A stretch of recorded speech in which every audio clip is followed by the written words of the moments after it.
This is your Daybreak Extra coming to you from our studios here in Abuja. So we are going into our first discussion, or should I say the last as well. Identify mental health challenges. That's the topic that we're going to be looking into. A mental health disorder may start out as a subtle change to a person's feelings, thinking, and behavior.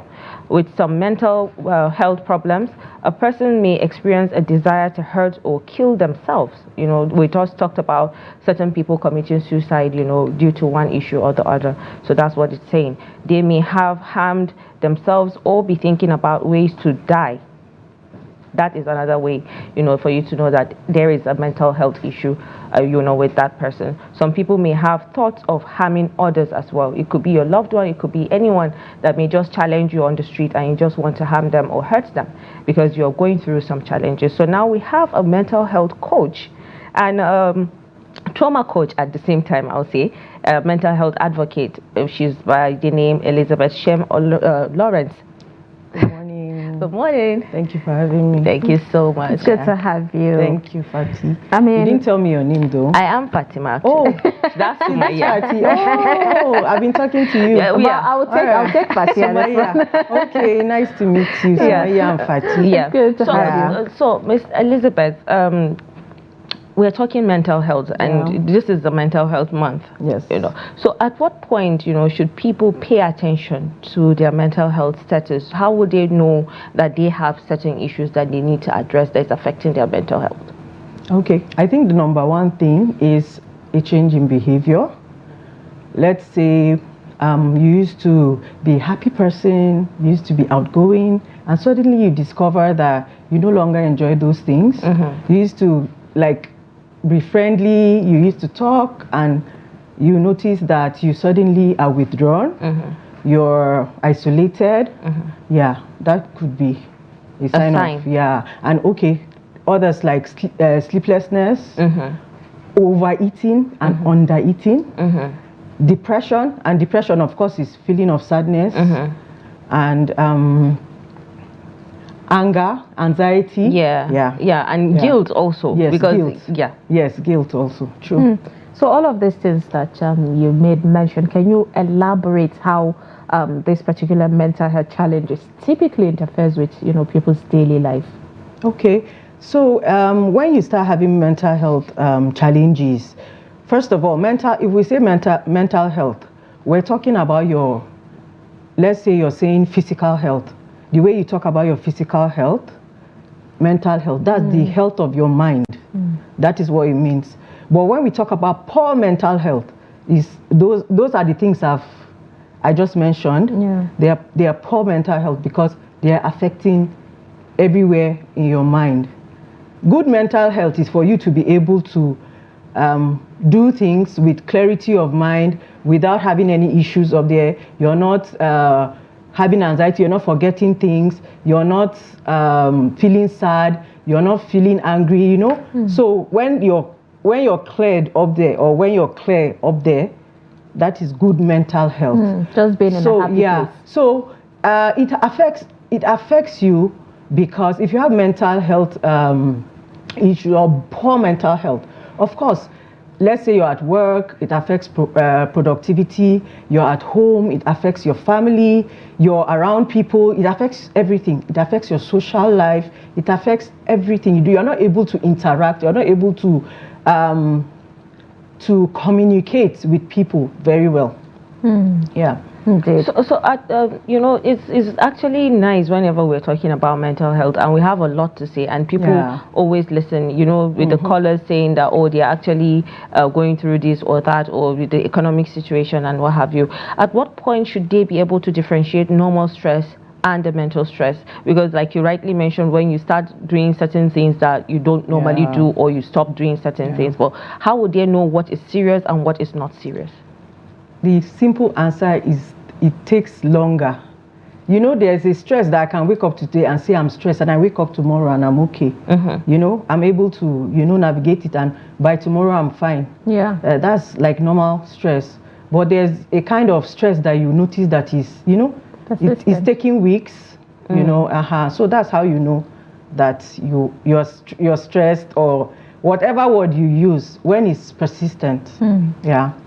But there are situations like depression. Depression has to take time before you can establish that it's depression. Yeah. All right. As a mental coach, a trauma coach, yeah. One of the things that is happening these days, which is really common, is insecurity in the country, where a lot of people, even in broad daylight, face kind of one chance situation, and that leaves them traumatized. Yes. How can someone navigate their life after incidents like this, and even being kidnapped and adopted and returning home? How, I know I'm just going deep on it right now, but then majority of people have had one or two traumatizing situations like that, even child abuse at home and all of that. How can one navigate their life outside, that traumatic situation? Okay, I think, we have gone into trauma now. Yeah. And trauma, when you're going through trauma, you have to see a professional to get help. Yes, because if you were kidnapped, I remember when they had the train attack. Yeah, most of the people on the train had to, or we tried to call people that, at least the people we could get, to give them, provide what we call a professional first aid for them. Yes, like some sort of therapy. It's a form of therapy. And the beautiful thing about it is that anybody can train for that. You don't have to go deep into mental health courses to learn that. Yeah, 1, 2 days, 3 days, anyone can learn that. And in fact, that was the first time I had my first training for anything mental health. So they trained us, I think it was 3 days, and we called people, and it was more of just talk therapy. Yeah. You just talk to them, and after talking with them, but you find people with different behaviors. You see some people will tell you, they believe it was God's will, and they're happy, they're fine, and there's people that were so angry, they felt that the government did not protect them. So you just find different behaviors. So what trauma does is that there are some people that, I don't know, it affects more than some people, but it depends on how you're able to manage it and navigate it. But for trauma, you need professional help. So I love the fact that she mentioned of the trauma aspect of how people can actually navigate or manage certain situations with abuse and with the economic situation. And so still on the trauma, how there are certain activities or certain things that happen to us are natural causes and you can't do anything about, like the death of a loved one. Yes. And you have to come to terms with it. But there are people that are still struggling. I remember mentioning to her that it took me 7 years to come to terms with the loss of my dad. And it still comes back time to time. I still, some accident scenes that I've been engaged in, that it still comes back time to time. How can I get that out of my mind? How can I build a resilient relationship with my emotions and mental health at this stage? Okay, I will say it again. I think you need professional help. You need to talk to a professional so that the professional will help you navigate or help you go through healing of that trauma. And I'll give you an example. Some years ago, something happened but it did not happen to me directly. It happened to me directly and indirectly. Something happened. Someone tried to kill my dad. And but because of the way it happened at night, and because of the way the call came in, we were sleeping and someone called. Okay, my mom called my husband, and the way he picked the phone rang, and he picked the phone, and she told him what was happening. Someone just called her that he was attacked, and because of that, this thing happened like 13 years ago, and because of that, I came in and you were telling me that you hope my phone is on silent. Yeah. My phone has always been, I don't like to hear phones ring. Because of that fear. Yes. And that is trauma. Yeah, it is. It is. And it was just recently that I've not started putting my phone on, You've not started removing I've not removed it from silent, but I mean, it's something that I've worked You're working for a while, yeah. The funny thing is that for a long time, I didn't even know I was going through trauma. Yeah. But because I started getting education about it, psycho education, and that was when I realized. So that's why some people, they may not know that this is what is happening with them. Yeah. And I exactly really the want to point. ask that Exactly the question. point. Yes. That's what I'm saying. I really Like, how want would you And that was the know same that for this me. is I didn't what's know that I was happening going to you? through. I didn't know I was going through trauma. Not until we went somewhere. It was like a training, and this trauma specialist then started talking about it. I sat down and I cried that day, and I'm like, oh, this is what's been happening to me. And you know, it kind of affected me, affected my sleep, affected like most of my life, because I was living in that fear. And I think it was coupled with the fact that at that time I was even pregnant. So imagine how, and for some reason I want to believe that it kind of like affected my child too, because there are some things that I see that he exhibits, and I know that it was coming from that place. Yeah. Yes. And All right, there's what we call epigenetics, and that's how trauma too can be translated to maybe your an unborn children. child? Yes. It can be translated to your really child. Scary. And trauma that is not treated can go on for up to your 15 generations.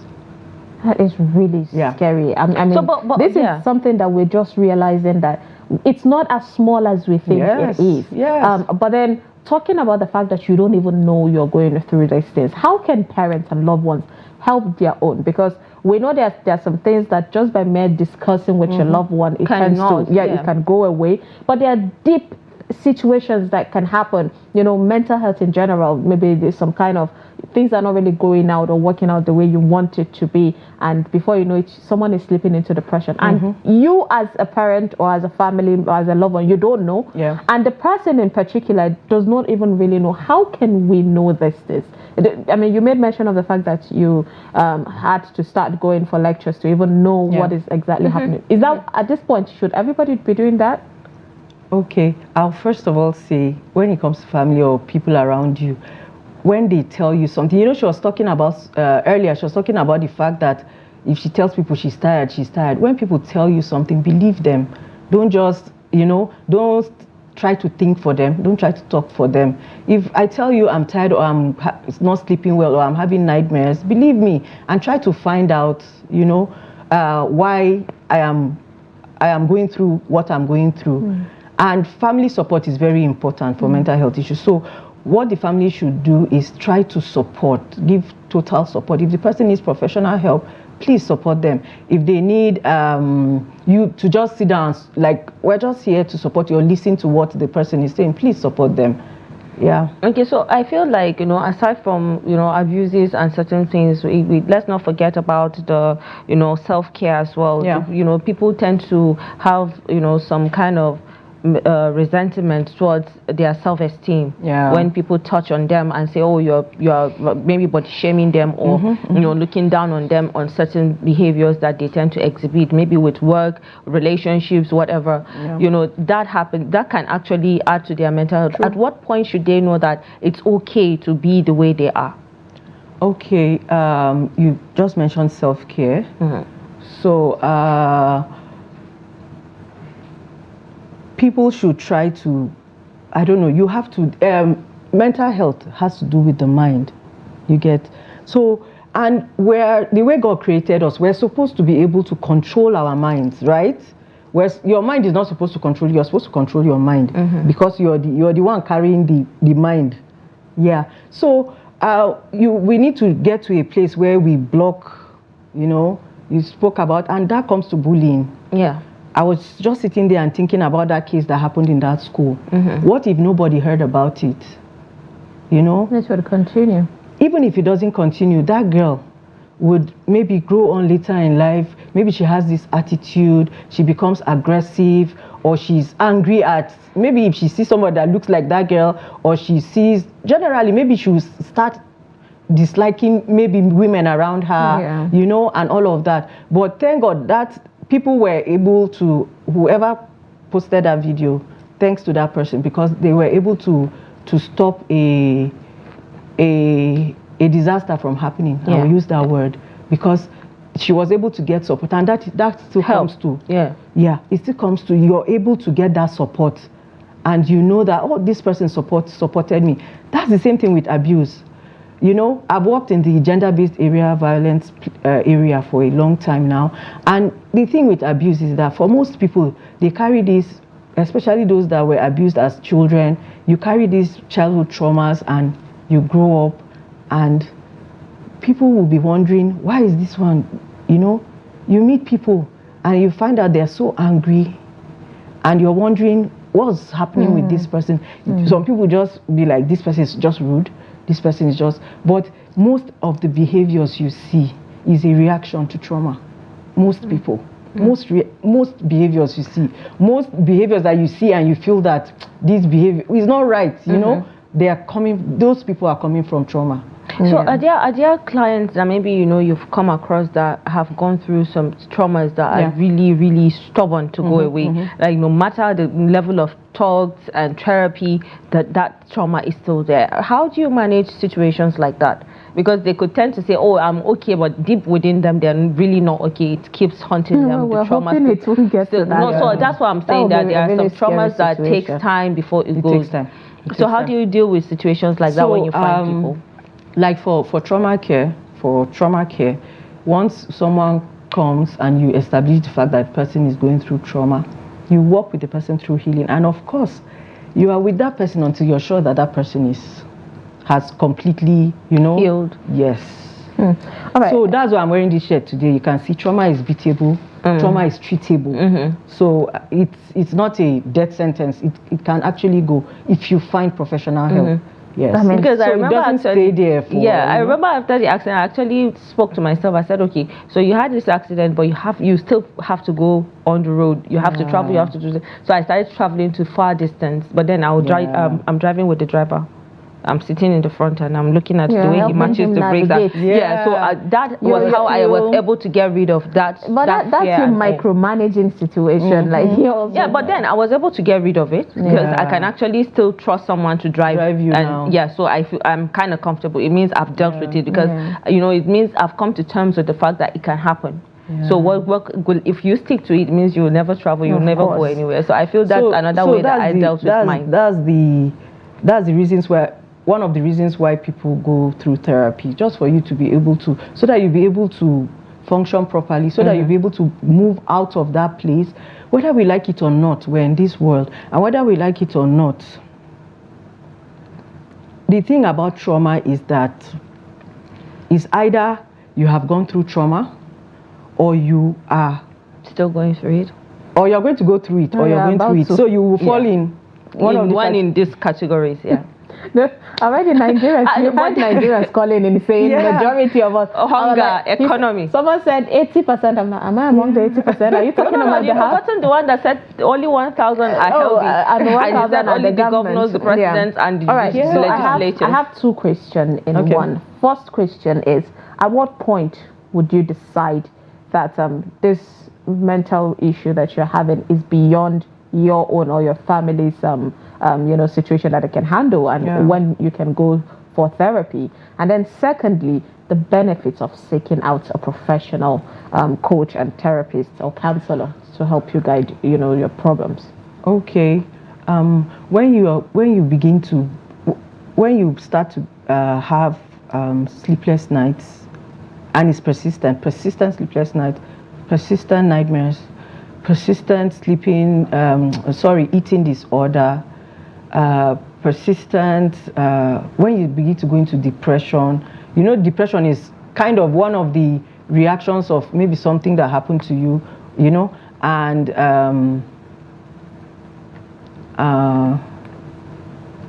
when you just know that, let me put it simply, a bit simple.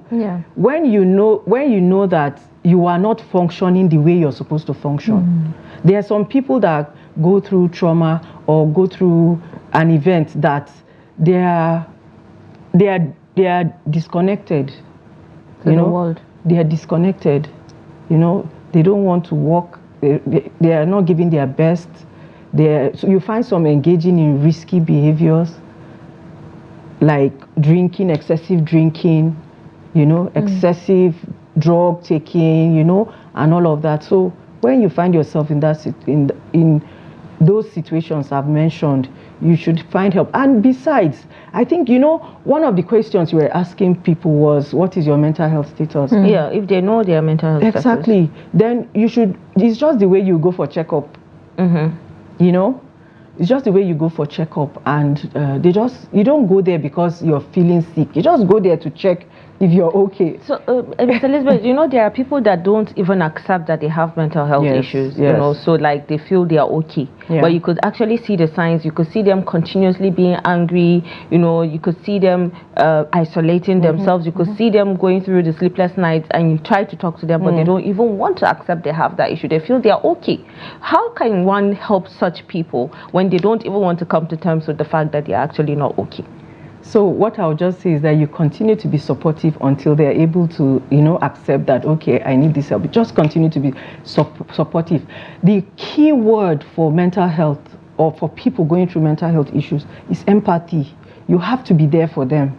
That's the key word, empathy. Because if you look at them from the place of empathy, you'll be able to be kind to them, you'll be able to be slow, understanding with them, and that way, honestly, trust me, after a while, they will come around. I mean, earlier I asked this question, but then I'll bring it back.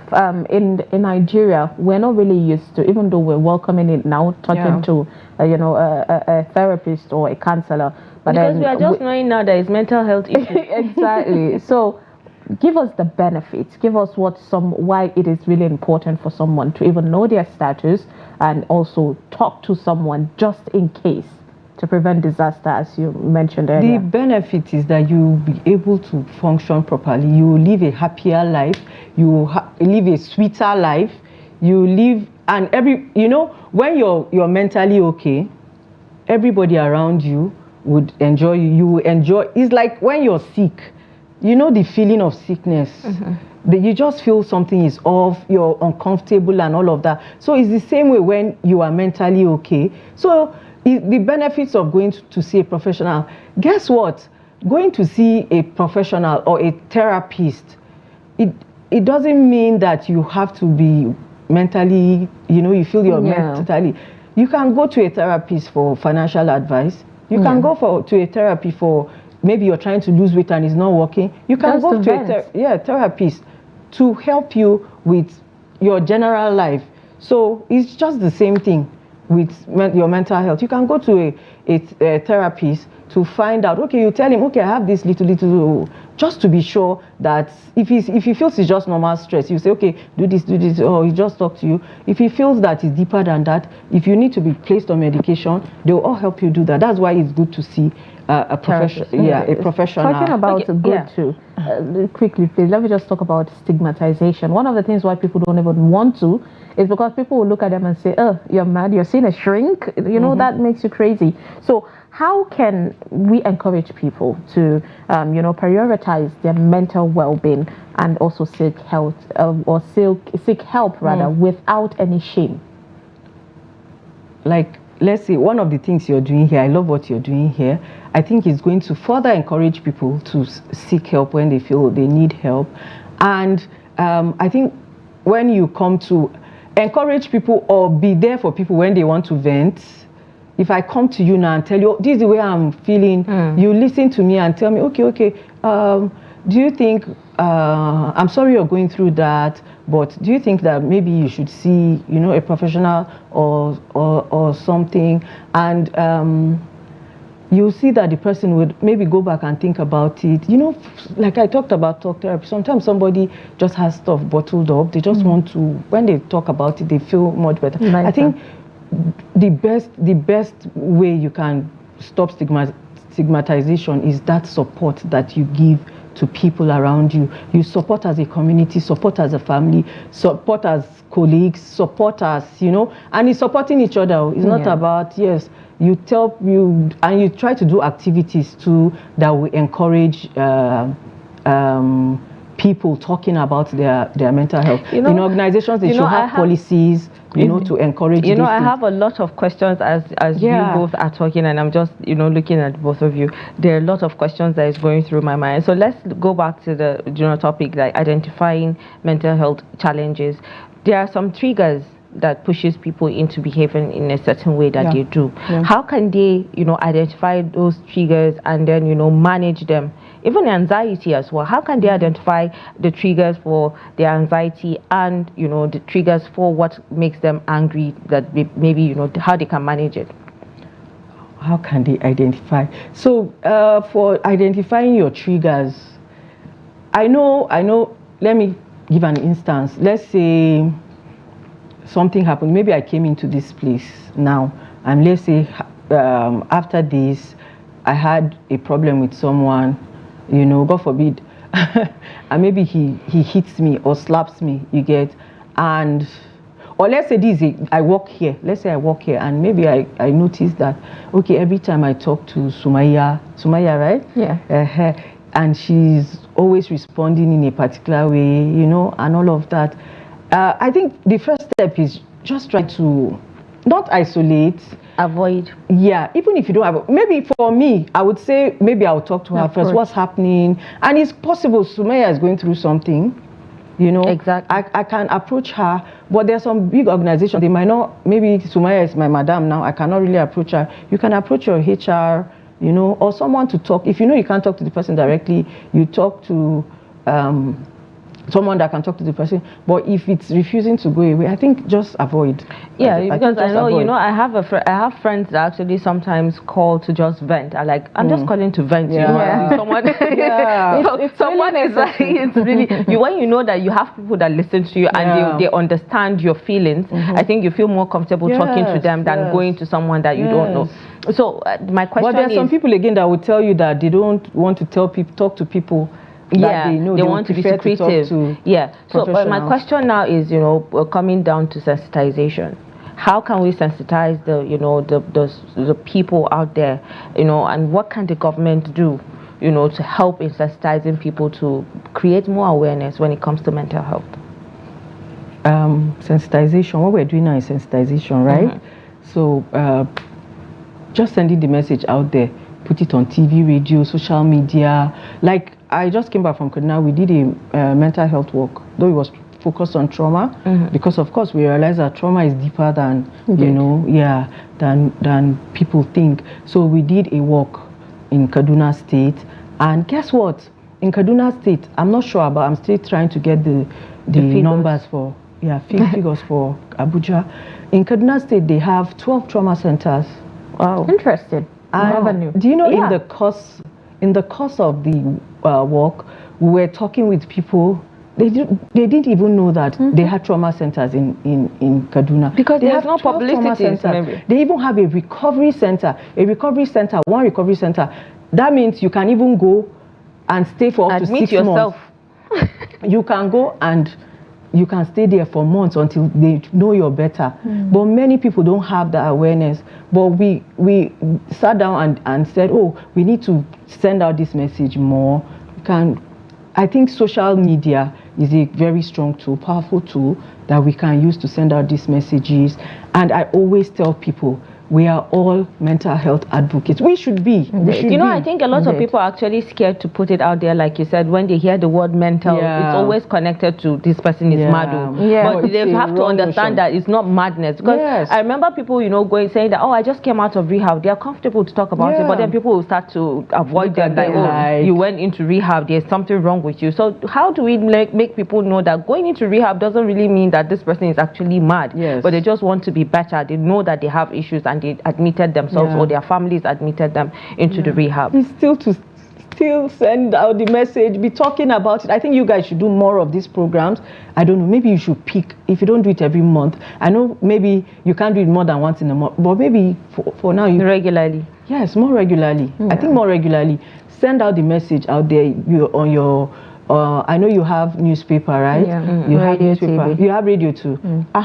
So you keep on sending messages, and collaboration is very important. You work with other organizations that are mental health focused, and I think that way, in your space, their space, we can push that message out. Of course, it's really important. So quickly, mental health challenges are treatable. I mean, you made mention of that. So can you share a message of hope and recovery to anybody going through something right now? Very important. if you're going through something right now, I just want you to know that as long as you find help, it is treatable, it is doable, it is achievable. All you need to do is accept that you're going through what you're going through, and there's always a room for getting better. Yes. And there's a light at the end of it. There's a light at the end of it. And one more, and please, as much as possible, let's try to brighten the corner that we're in. Everywhere we are, just be that light. That's, you find out there's some people that people love to talk to. You know, don't be the bully. Don't be the cause of someone's pain. You know, because everybody that goes through something, it was caused there's a trigger for it. Yes. Yeah. There's a trigger, or it was caused by something or someone.